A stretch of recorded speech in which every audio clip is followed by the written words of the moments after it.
What is going on, my crazy 76ers fanatics? Thanks for stopping back in for another episode of your daily Sixer information. If you haven't seen it, guys, check out the nonsense ESPN has been putting out before the NBA season kicks off. They just put out a list of the top 10 players in the East. And the question buzzing around Twitter right now is Joel Embiid a top 10 player in the East? Guys, Joel is considerably one of the greatest players of all time, let alone a top 10 player in the East. This is a guy who's 2 seasons removed from an MVP, 1 season removed from being a top 3 MVP candidate, and last season, you know what happened. He was injured, wasn't prepared to play, body just wasn't right, wasn't ready. That happens to a lot of great players. Matter of fact, that happens to a lot of phenomenal, outstanding NBA legends who can also have comeback seasons. If you think Joel Embiid is no longer a top 10 player in the East, guys, you must not know how much of a beast true Joel Embiid in true Joel form truly is. Even when he was hobbling on one leg, had the face mask in December, that Philadelphia 76ers team had one of the best point differentials when Joel and Tyrese Maxey were on the court. Matter of fact, Joel Embiid is so good that he makes the players around him even better with no acknowledgement. Did you know that Tyrese Maxey shot over 73% in the paint while Joel Embiid was on the court? And when Joel's off the court, Tyrese Maxey's shooting around like 50% in the paint with Joel Embiid off of the court. Joel Embiid is not only a top 10 player in the East, he's probably still a top 10 player in the entire NBA. And the names on this list that are above Joel's, I think are quite shameful. Outside of Giannis Antetokounmpo, Mr. Consistency, Mr. Physicality, Mr. Hustle, Energy, and Effort, Giannis Antetokounmpo, we may be able to place over Joel Embiid. But every other player after that just doesn't have the accolades, doesn't have the accomplishments, and doesn't have the on-court dominance to even be mentioned in the same conversation as Joel Embiid. You can look at Jalen Brunson, who for back-to-back seasons was considerably in an MVP conversation. But let's get real. Jalen Brunson is a point guard, and this is no longer a point guard's league. The most dominant players, the most fearful players, and the most impactful players are coming from the forward and center positions. Not only that, guys, Jalen Brunson never won a scoring title. Jalen Brunson never won an MVP. Guys, Jalen Brunson also doesn't have the plus-minus differential that a player the caliber of Joel Embiid does. There's been seasons, guys, where Joel Embiid is on the court, his team outscores the opponent by 20. Joel Embiid is off the court, his team's getting outscored by 30. And these are actual factual numbers of the impact Joel Embiid has had throughout his career. Now, last season may be the anomaly. He wasn't healthy. He didn't play enough. And sometimes when he did play, he didn't play well or didn't seem interested in the game anymore. That is not a fair sample size to rank Joel behind Donovan Mitchell, who you want to talk about second-round exits. Donovan Mitchell and Joel have been king and queen of second-round exits in the playoffs. But one of them is an MVP. And one of them, mind you, Joel is the only player in NBA history to score more points than minutes in an entire season. Fact check that as well. More points than minutes in an entire season. Joel Embiid is one of the only players to do that. You also got young guns, young studs like Paolo Banchero. And one great season, Cade Cunningham, above Joel Embiid. Do I think Cade's ceiling is through the roof? Absolutely. But if you look at these players, player for player, eye for eye, and the eye test of where they are right now, the sample size is just way too small to even consider rationally putting Cade Cunningham above Joel Embiid as a top 10 player in the East. Paolo Banchero is going to be dominant for years to come. Paolo Banchero is arguably the next LeBron. But right now, he's just Paolo Banchero, guys. And still, he just doesn't have the accolades, doesn't have the firepower, doesn't have the argument, a strong argument, to be better than Joel Embiid in a top 10 player ranking, guys. Joel Embiid is still a top 10 player in the East. And if you look at the entire NBA, Joker, Steph, Giannis, LeBron, maybe KD, Who are you putting over Joel after that? Seriously, who are you putting a former MVP, one of the most dominant players, one of the most dominant big men, and you talking about points per possession, one of the most efficient and effective points per possession players in NBA history? Outside of those 5 players, who can you put over him in the entire NBA?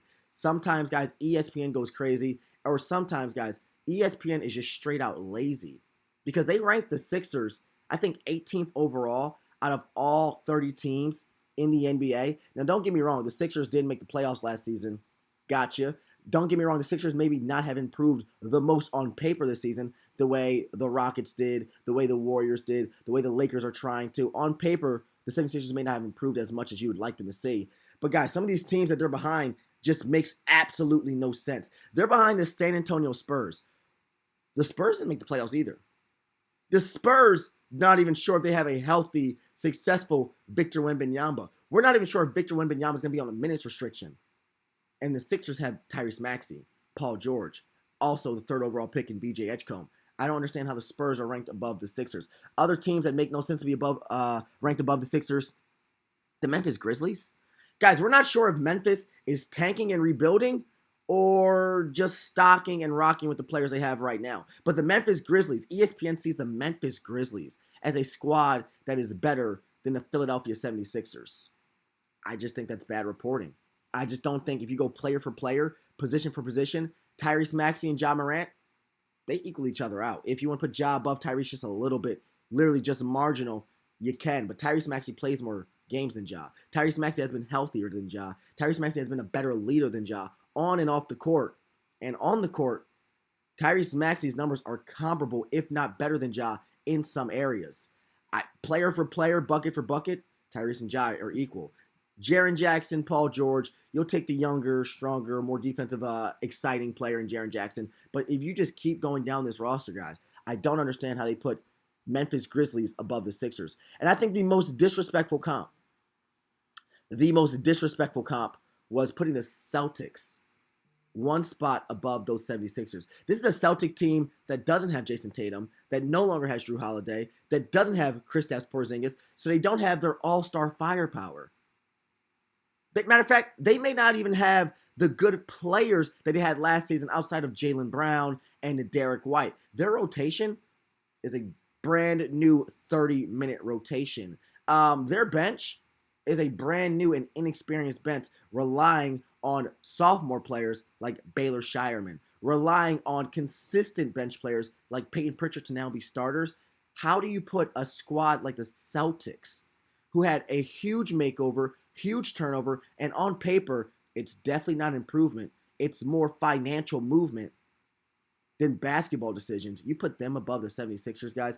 Again, watch out for these ESPN rankings because they are stinking. These rankings stink. They also put the Milwaukee Bucks above the Philadelphia 76ers in a power ranking. I love Giannis. I think Giannis, again, is arguably and considerably above Joel Embiid right now just based off of health. But, guys, outside of Giannis on that team, maybe Miles Turner, tell me another player that if you go player for player on this Philadelphia 76ers team, they don't match up well. Kyle Kuzma and Kelly Oubre, I think they match up well. Kyle Kuzma and Paul George, either they match up or I'm taking Paul George. Tyrese Maxey and Miles Turner, I'm going to take Tyrese Maxey. I mean, Giannis Antetokounmpo is clearly holding the weight, and he's going to have to play like an MVP for that team to even scratch playoff contention, play-in contention. Giannis is going to have to be the best Giannis Antetokounmpo we've had to see. But, guys, I just think the Sixers team is way too deep, way too young, way too youthful, and way too new to be put as the 18th best team in the NBA with the decisions that Daryl Morey has been cooking up. Now, with that being said, there are some teams that are, ranked too high in this power ranking. But I also think there are some teams in the East that are just ranked a little too low in this power ranking. Guys, the Miami Heat are beneath the Sixers in this power ranking. Arguably, I get the Miami Heat being below the Sixers in this power ranking because they didn't make the most considerable moves, like on paper.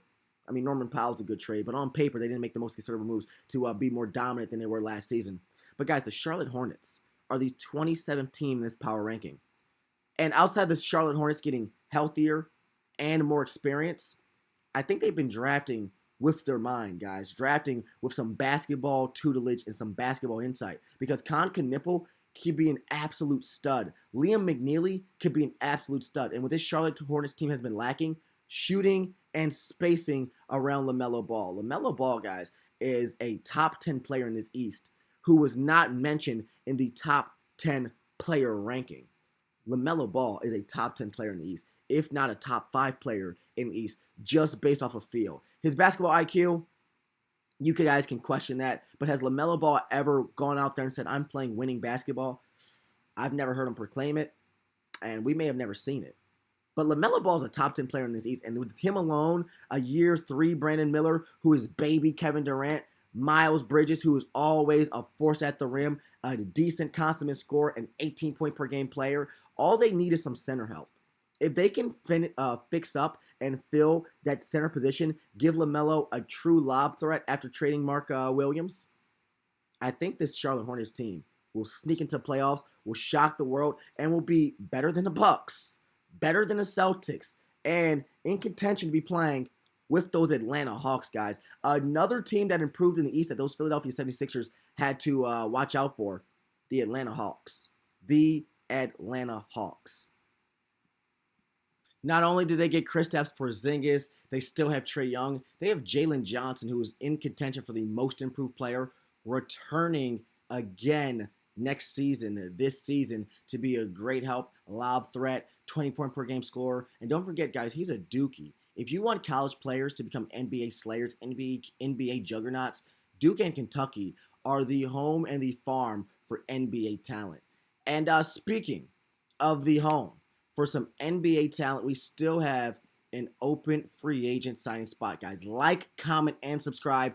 Leave your free agent signing down below in the comment section. Leave your free agent signing down below in the comment section.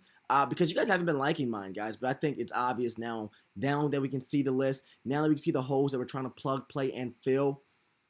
And this guy has experience with Coach Nick Nurse. Surprised he doesn't have a home yet, guys.